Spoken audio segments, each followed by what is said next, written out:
100-meter race is on the way. Chelsea Chels draws for your lead. Benissimo moving up by the rail is runner number 1, and that's Mucho. In between runners comes Mr. Universe. Then next in lineup, Dectomy, Emergency Express running outside. Kiriwas, Lucky Leonor pairing up the scene, then followed by Mighty Zeus running by the release. Entry number 4, Golden Class. Then comes entry number 13, Vinny Biribici running second last. Sweet That Is Girl, and Nene Smart Winner is racing in 14th.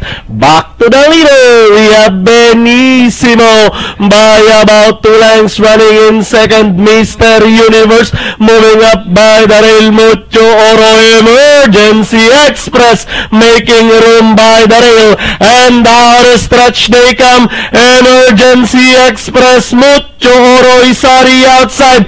Emergency Express by about 2 lengths running in second is Mucho Oro with 50 meters. Emergency Express, Golden Class, Mucho Oro, Mighty Zeus. Then comes Papa Joe, Kiri West, Lucky Leonor.